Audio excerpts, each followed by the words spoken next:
Female foeticide, यानी कि एक बच्ची को जन्म के बाद या फिर जन्म से पहले ही भ्रूण में मार देना। पंजाब की बात करें तो यहाँ पर फीमेल फीटिसाइड के आंकड़े हैरान कर देने वाले हैं। लेकिन इसी के बीच आज हम आपको मिलाते हैं एक ऐसी पंजाब की बेटी से जिसने अपने जिगर का टुकड़ा अपने फादर साहब को दिया है। जी हाँ, मिलते हैं सिल्की से जिन्होंने अपना 70% लिवर अपने फादर को डोनेट किया है। सिल्की, माँ बाप होते ही ऐसे हैं ना? हाँ जी। जब आपको ये पता लगा कि पापा को अब प्रॉब्लम है, अगर उनको जीना है तो उनको लिवर डोनेशन की ज़रूरत है, हाँ जी। और जब ये पता लगा कि आपको डोनेट करना पड़ेगा, तो सबसे पहले जो आपके मन में ख्याल आया वो क्या आया? कि डॉक्टर को हमने यही पूछा कि इसके बाद पापा बेटर जी पाएंगे, मतलब जो उनकी लिवर से पहले कंडीशन थी बहुत ख़राब थी, जैसे बेड पे खा भी नहीं पा रहे थे कुछ भी। मेरे फादर साहब ना बहुत फूडी हैं, तो वो कुछ भी खा नहीं पा रहे थे, तो हमें फ़ील होता था हम कुछ भी खाते थे तो क्या ही खाएं। तो फिर जब वो डॉक्टर ने हमें ऐसे बोला कि हाँ उसके बाद उनकी 80% लाइफ ठीक हो जाएगी, तो कुछ उससे आगे हमने कुछ सोचा ही नहीं। सिल्की, आपने पहले ये सोचा कि उनकी लाइफ बेटर होगी, या इससे पहले ये ख्याल नहीं आया कि आपकी लाइफ कैसी रहेगी?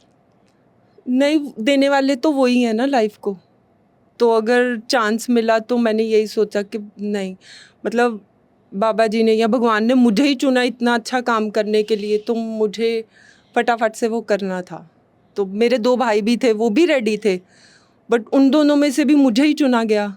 मैच आपका हुआ? हाँ, मैच मेरा हुआ। इसमें लिवर में मैच होना चाहिए, जिसका मैच होता तो वो ही दे पाता। तो मेरे को इतना अच्छा काम मिल रहा था, इतना मेरी ड्यूटी लगाई थी भगवान ने, तो मेरे को वो करनी थी।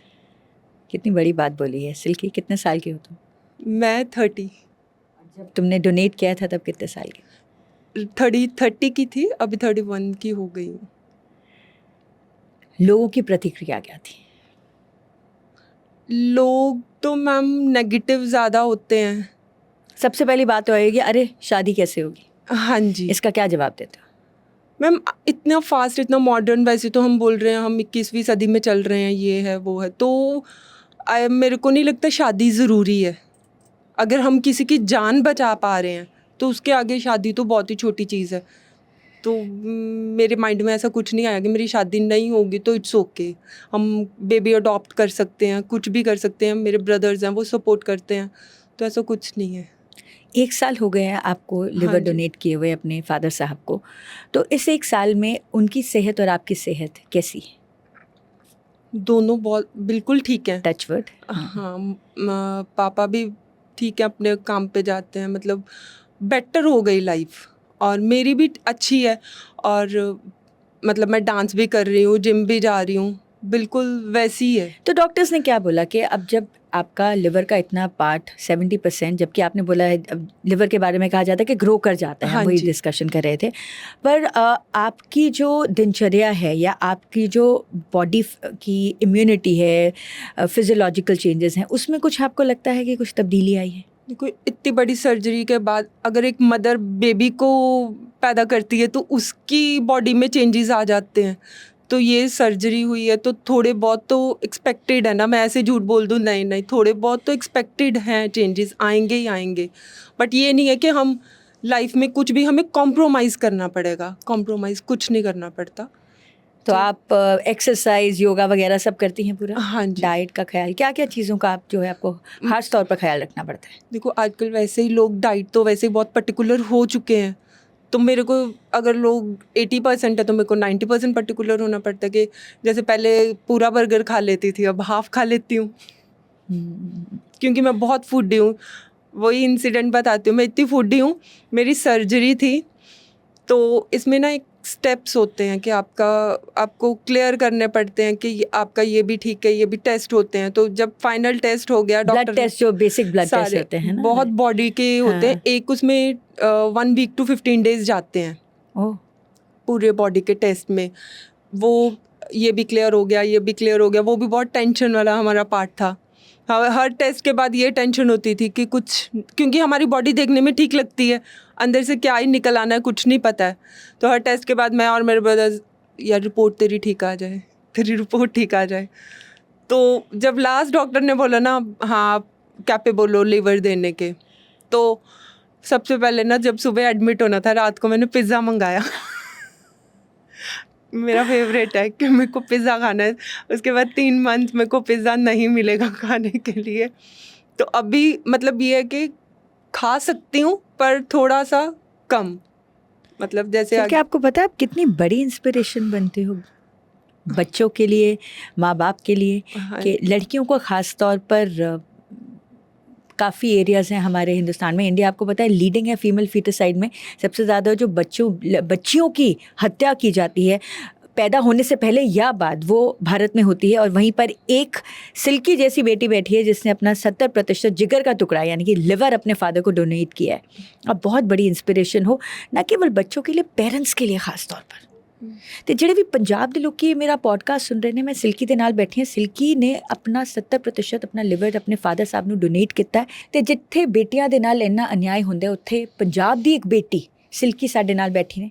ਸਿਲਕੀ, ਕੀ ਮੈਸੇਜ ਹੈ ਤੁਹਾਡਾ ਉਹਨਾਂ ਸਭ ਦੇ ਲਈ ਜਿਹੜਾ ਆਪਣੀ ਬੇਟੀਆਂ ਨੂੰ ਜਾਂ ਤਾਂ ਬੋਝ ਸਮਝਦੇ ਨੇ ਜਾਂ ਫਿਰ ਅਨਫੋਰਚੂਨੇਟਲੀ ਪੈਦਾ ਹੋਣ ਤੋਂ ਪਹਿਲਾਂ ਜਾਂ ਬਾਅਦ ਮਾਰ ਦਿੰਦੇ ਨੇ? ਮੈਂ ਤਾਂ ਇੱਕ ਹੀ ਗੱਲ ਕਹਿਣਾ ਚਾਹਾਂਗੀ ਕਿ ਪਲੀਜ਼ ਕੁੜੀਆਂ ਨੂੰ ਘੱਟ ਨਾ ਸਮਝੋ। ਉਹਨਾਂ ਨੂੰ ਬਿਲਕੁਲ ਵੀ ਤੁਹਾਨੂੰ ਮਾਰਨਾ ਨਹੀਂ ਚਾਹੀਦਾ। ਹਰ ਕਦਮ 'ਤੇ ਉਹ ਤੁਹਾਡਾ ਸਾਥ ਦਿੰਦੀਆਂ, ਠੀਕ ਹੈ। ਤੁਸੀਂ ਉਹਨਾਂ ਨੂੰ ਜੰਮਣ ਤੋਂ ਪਹਿਲਾਂ ਹੀ ਆਪਣਾ ਚੈੱਕ ਕਰਾ ਲੈਂਦੇ ਹੋ ਕਿ ਕੁੜੀ ਹੈ ਕਿ ਮੁੰਡਾ ਹੈ। ਜੇ ਕੁੜੀ ਹੈ ਤਾਂ ਮਾਰ ਦਿਓ, ਹੈ ਨਾ। ਮਤਲਬ ਮੁੰਡੇ ਨੂੰ ਕਹੋਗੇ ਸਾਡੇ ਘਰ ਦਾ ਚਿਰਾਗ ਹੈ, ਕੁੜੀਆਂ ਵੀ ਬਣ ਸਕਦੀਆਂ। ਮੇਰੀ ਫੈਮਿਲੀ 'ਚ ਜਿੱਦਾਂ ਮੁੰਡਾ ਹੈ, ਮੇਰੇ ਬ੍ਰਦਰਸ ਨੇ 2, ਹੈ ਨਾ, ਕੋਈ ਵੀ ਘੱਟ ਨਹੀਂ ਹੈ। ਬਿਲਕੁਲ ਸਾਡਾ ਪਾਲਣ ਪੋਸ਼ਣ ਇੱਦਾਂ ਕੀਤਾ ਗਿਆ ਕਿ ਜਿੱਦਾਂ ਸ਼ਾਇਦ ਮੇਰੇ ਨਾਲ ਮੈਨੂੰ ਜ਼ਿਆਦਾ ਪੈਂਪਰ ਜਾਂ ਮੈਨੂੰ ਜ਼ਿਆਦਾ ਕੀਤਾ ਗਿਆ। ਗੱਲ ਆਈ ਥਿੰਕ ਇਹ ਹੁੰਦਾ ਹੈ, ਕੁੜੀਆਂ ਨੂੰ ਜ਼ਿਆਦਾ ਪਿਆਰ, ਜਦ ਕੁੜੀ ਹੋ ਜਾਂਦੀ ਹੈ ਨਾ ਤਾਂ ਕੁੜੀਆਂ ਨੂੰ ਜ਼ਿਆਦਾ ਪਿਆਰ ਕਰਦੇ ਹਾਂ ਅਸੀਂ। ਹਾਂਜੀ, ਅਤੇ ਮੈਨੂੰ ਮਤਲਬ ਮੇਰੀ ਫੈਮਿਲੀ 'ਚ ਬਿਲਕੁਲ ਜ਼ਿਆਦਾ ਪਿਆਰ ਮਿਲਿਆ ਹੋਏਗਾ ਮੇਰੇ ਬ੍ਰਦਰਸ ਤੋਂ। ਅਤੇ ਜਦੋਂ ਪਾਪਾ ਦੀ ਸਰਜਰੀ ਵੀ ਸੀ, ਅਸੀਂ ਤਿੰਨੋਂ ਲਾਈਨ 'ਚ ਹੀ ਖੜ੍ਹੇ ਸੀ ਕਿ ਲੈ ਲਓ ਸਾਡਾ। ਉਹ ਤਾਂ ਬਾਈ ਚਾਂਸ ਮਾਲਿਕ ਨੇ ਮੈਨੂੰ ਚੁਣਿਆ, ਹੈ ਨਾ, ਮੇਰੀ ਡਿਊਟੀ ਲਾਈ, ਮੈਨੂੰ ਹੁਕਮ ਕੀਤਾ ਕਿ ਤੂੰ ਦੇਂਗੀ ਲਿਵਰ, ਅਤੇ ਮੇਰੀ ਖੁਸ਼ਨਸੀਬੀ ਹੈ। ਤੇ ਜਿਗਰ ਦਾ ਟੁਕੜਾ ਅਸੀਂ ਮੁੰਡਿਆਂ ਨੂੰ ਕਹਿੰਦੇ ਨੇ, ਇੱਥੇ ਸਿਲਕੀ ਨੇ ਆਪਣਾ ਜਿਗਰ ਦਾ ਟੁਕੜਾ ਆਪਣੇ ਡੈਡੀ ਨੂੰ ਦਿੱਤਾ ਹੈ, ਆਪਣੇ ਪਾਪਾ ਨੂੰ ਦਿੱਤਾ। ਕਿੰਨੀ ਵੱਡੀ ਗੱਲ ਹੈ silky. Do you feel Lucky? ਹਾਂ, ਮੈਂ ਬਹੁਤ, ਇਹ ਤਾਂ ਕਹਿ ਹੀ ਰਹੀ ਹਾਂ ਕਿ ਮੈਂ ਬਹੁਤ ਜ਼ਿਆਦਾ ਮਤਲਬ ਰੱਬ ਦਾ ਸ਼ੁਕਰਾਨਾ ਕਰਦੀ ਹਾਂ ਕਿ ਉਹਨਾਂ ਨੇ ਮੈਨੂੰ ਇਸ ਕੰਮ ਲਈ ਚੁਣਿਆ।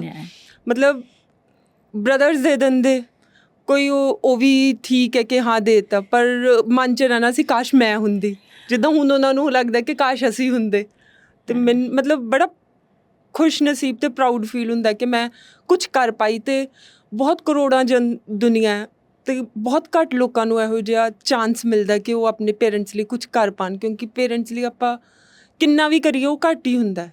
जब पापा को पहली बार पता लगा कि मेरी बिटिया रानी अपना लिवर मुझे डोनेट कर रही है, तो उनका क्या रिएक्शन था? पापा को तो काफ़ी टाइम हमने बताया ही नहीं, बिकॉज़ पापा की काफ़ी कंडीशन ऐसी थी कि हम चाहते नहीं थे कि सर्जरी से पहले उनको कोई भी हम ऐसा ट्रॉमा दें कि एकदम से शॉक नहीं देना चाहते थे, क्योंकि सर्जरी से पहले डोनर और रिसिपिएंट दोनों की हेल्थ ठीक होनी चाहिए, नहीं तो सर्जरी की डेट आगे चले जाती है। तो ना टेम्परेचर कुछ भी ऐसा हेल्थ में इशू नहीं हो, तो हम नहीं चाहते थे उनका बीपी अप डाउन हो या कुछ भी। हमने बताया ही नहीं काफ़ी टाइम, तो मतलब आई थिंक सो उनको बाद में ही पूरा क्लियरली पता लगा। और पहली बार आपसे मिले सर्जरी के बाद? सर्जरी के बाद तो दूर दूर से ही हेलो हाय हो रही है। मतलब वो एक्सप्रेशंस बोल के तो बयान ही नहीं कर सकते ना। वो एक आँखों में एक वो प्यार और वो एक दूसरे के लिए होता है, वो बोल ही नहीं पाते हैं। मतलब आप खुद फील कर सकते हो कि वो मोमेंट कैसा होगा, क्योंकि रिसिपिएंट और जो डोनर है अलग अलग वो रूम्स में होते हैं। तो मैं अपने ही रूम में थी और पापा ने ICU से 5 दिन के बाद जो रिसिपिएंट होता है उसको लेके आते हैं, डोनर को 3 दिन के बाद। तो मैं अपने रूम में थी, तो दूर से पहले कहते मेरे को रूम में जाने से पहले मेरे को मेरी डॉटर से मिलवाओ, तो फिर दूर ही रखते हैं, इन्फेक्शन का वो थोड़ा डर होता है। वेव बस उन्होंने दूर से, हम दोनों ने वेव ही किया एक दूसरे को, तो बड़ा ही मतलब सुकून वाला मोमेंट था। सुकून। जब आप उस बेड पे लेटे थे कि अब सर्जरी हो रही है, अब आपको एनेस्थीसिया मिलेगा, तब दिमाग में क्या चल रहा था? डर लग रहा था? भी नहीं। डर लग रहा था? नहीं, कुछ भी नहीं। मतलब मैं तो बस मेरे को था कि जल्दी जल्दी से सर मेरे तो मतलब मैं थोड़ी जॉली नेचर की हूँ, तो मेरे तो मूवमेंट्स ही फनी होते हैं। उन्होंने मेरे को बोला कि यहाँ मतलब लेटा दिया तो ऊपर एक वो होता है हवा सी आती है तो हम बेहोश हो जाते हैं। मैं सांस ले रही हूँ, वो बेहोश ही नहीं हो रही। वो मेरे को कह रहे हैं लंबी लंबी सांस लो। फिर मैंने 2-3 सांस सोचने का मौका ही नहीं मिला, वो हंसी हंसी में ही मैं मतलब हो गया। तो उसके बाद जब बाहर आई हूँ तो ऑब्वियसली इतनी बड़ी सर्जरी हुई है, फीमेल्स तो समझ ही सकती होंगी, उनके तो वैसे ही उन जो मैरिड हैं जिनके बच्चे हो चुके हैं वो तो समझती होंगी क्या पेन होता है, तो उस पेन से काफ़ी ज़्यादा पेन होता है। तो बस मेरा मतलब यही था, मतलब बेहोश में थी मैं, होश नहीं होता है बिकॉज एनेस्थीसिया इतना ज़्यादा होता है। मेरा कार्ड लिया तुसी मेरा कार्ड लिया मतलब वो डॉक्टर्स भी हंस रहे हैं क्योंकि हमें ऐसे लगते हैं आंखें बंद की और खुल गई। खुल गए, हाँ। 8-10 घंटे की सर्जरी होती है, उसमें आपको कुछ कुछ पता नहीं है, तो वो समझ ही नहीं आ रहा था कि ले लिया भैया आपने पार्ट जो लेना था। तो वो मतलब फन में ही निकल गया, सोचा नहीं। अगर सोचो तो आई थिंक सो अगर कोई भी इस सिचुएशन में हो, मेरे को लगता है कि सोचना नहीं चाहिए। हम सोचते हैं तो बहुत ज़्यादा सोच जाते हैं, ओवर थिंकिंग हो जाता है, तो हम नेगेटिव थॉट्स आने लगते हैं। अगर आपको भगवान ने बोला है करो तो खुशी खुशी करो, मतलब खुश, ये सोचो मत कि अब क्या आई है क्या करें। 30 साल की उम्र में इतनी बड़ी बातें आपका मतलब कमाल है। You are actually inspiring. मुझे लगता है जो कोई भी इंटरव्यू सुनेगा उसके लिए आप बहुत बड़ी इंस्पिरेशन है। इसके साथ साथ मैं ये ज़रूर जानना चाहूँगी, ऑर्गन डोनेशन को लेकर बहुत सारी धारणाएं हैं, तो आपका क्या खास मैसेज है? जैसे ना ऑर्गन डोनेशन को लेके जैसे मैम ने मुझे पूछा, अलग अलग धार मतलब एक्चुअली सब लोगों की ना अपनी थिंकिंग होती है। जैसे आप डेली लाइफ में भी कोई किसी पहलू को सही सोचता है, कोई नेगेटिव सोचता है, कोई पॉजिटिव। एक एग्जांपल के साथ बोलती हूँ, अगर आपके पास सामने पानी का गिलास पड़ा है, कुछ लोग बोलेंगे आधा भरा है, कुछ लोग बोलेंगे आधा खाली है। तो वही बात है, कुछ नेगेटिव बोलेंगे, कुछ बोलेंगे बहुत बढ़िया बात है सबको करना चाहिए, कुछ बोलेंगे ले दस क्यों ही कीता फिर की है, मतलब ਅੱਗੇ ਕਿਵੇਂ ਲਾਈਫ ਚੱਲੇਗੀ, ਕੁੜੀ ਹੈ पेरेंट्स ਨੂੰ ਤਾਂ सोचना चाहिए सी। मतलब हर बंदा अपने पर्सपेक्टिव के अकॉर्डिंगली बात करता है। तो आई थिंक सो आपको अपना पॉजिटिव ऑरा रखना चाहिए जब आप कुछ ऐसा काम करने जा रहे हो। नॉट इवन कि ऑर्गन डोनेशन, अपनी लाइफ में भी कुछ भी करना चाह रहे हो ना, तो अपना पर्सपेक्टिव पॉजिटिव रखना चाहिए। और ऑर्गन डोनेशन खास तौर पर अगर ऑर्गन डोनेशन जैसे कि कोई किडनी डोनेट करता है या बोला जाता है कि स्पेशली अगर आप पहले ही अपना ऑर्गन्स डोनेट कर लीजिए ताकि आपकी डेथ के बाद वो यूज़ कर सके, तो आपका जो ये पॉडकास्ट है, आपका जो ये मैसेज है, ये ऑर्गन डोनेशन के लिए ओवरऑल बहुत हेल्पफुल होने वाला है, तो उसके लिए क्या खास मैसेज है? मेरे को लगता है कि ये जो बॉडी है ना, हम लोग जब हमारी निकल जाएगी इसमें से रूह, तो ये बेकार है, लोगों ने जला देनी है। अब मैंने दे दिया है, ये मैं मरती तो ये भी जल जाता बीच में, किसी के तो काम आया। तो आई थिंक सो अपने मरने से पहले अपने ऑर्गन्स को किसी ना किसी में तो वो जिए, डोनेट कर देने चाहिए। मरने के बाद हम लोगों के ही आसपास के जो हमें जीते जी कहते हैं कि मेरी बेटी, मेरा भाई, मेरी बहन, मेरी बुआ, रिश्ते अलग अलग अलग सब, तो वही लोग बैठ के जला देते हैं। भाई अभी छोड़ो, चलो चलो स्मेल आ रही है, ये है फलाना, बहुत धारणाएं उस पर भी होती हैं। तो आई थिंक सो आप जीते जी ना कोई पुण्य का काम करो जो आपका है। आप शरीर आपका है सिर्फ, और कुछ धरती पे आपका नहीं है। ये पैसा, हर चीज़ें मटेरियलिस्टिक थिंग्स हैं, ये शरीर आपका है, तो इसका यूज़ करो, इसको दे के जाओ। ये भगवान भी ऊपर जाओगे ना तो पूछेगा तो खुशी से बोलेंगे कि हाँ कुछ करके आया धरती पे। आप कुछ भी कर लो, अच्छा कर लो। अभी फॉर एग्जांपल ये पॉडकास्ट मैंने किया है ना, तो ये नहीं है कि सभी आपके उसमें सही अच्छे और पॉजिटिव व्यूज़ देंगे, है ना, नेगेटिव भी देंगे। कि तो नेगेटिव वालों को थैंक यू करो और आगे निकल जाओ। अगर आप उसमें जाओगे तो 4 वो बोलेंगे, 10 आप बोलने की कोशिश करोगे, तो आपका माइंडसेट हिल जाएगा, आपका जो फोकस है उससे आप इधर। तो इससे बेटर है जो पॉजिटिव है उसको पढ़ के खुश हो और अपने अंदर पॉजिटिविटी। अभी मैं ही आपको बोला कि मैं रील्स बनाती हूँ, मेरे को नेगेटिव कमेंट्स आते हैं, मैं सबके ऊपर थैंक यू लिखती हूँ, चाहे वो नेगेटिव है चाहे पॉजिटिव है। मतलब मेरे को बस थैंक यू ही लिखना होता है। और जो पॉजिटिव होते हैं उनको पढ़ के खुश होती हूँ कि हाँ मेरे को चाहने वाले तो है ना जो मेरे को प्यार दे रहे हैं। तो जो मायने ही नहीं रखते उनके बारे में सोच के क्यों मतलब खुश रहना चाहिए ज़िंदगी में। लाइफ में प्रॉब्लम्स जो है ना मैम, जब आपकी सांस ख़त्म होती है ना तब ख़त्म होती है, तब तक कुछ ना कुछ चलता रहता है। और वैसे भी दुनिया ने तो भगवान जी को नहीं छोड़ा, तो हम तो एक छोटे से मतलब धूल मिट्टी है तो इसलिए दुनिया तो छेड़ेगी, तो आप छिड़ो मत। बहुत बढ़िया। सिल्की, आप जैसी बेटियां, आप जैसे बच्चे, आप जैसे इंसान इस दुनिया में है ना, तो कलयुग में भी सतयुग है। बहुत अच्छा लगा। मुझे लगता है जिस किसी ने भी ये इंटरव्यू को सुना होगा वो आप जैसी बेटियों पे मान गए। Thank you.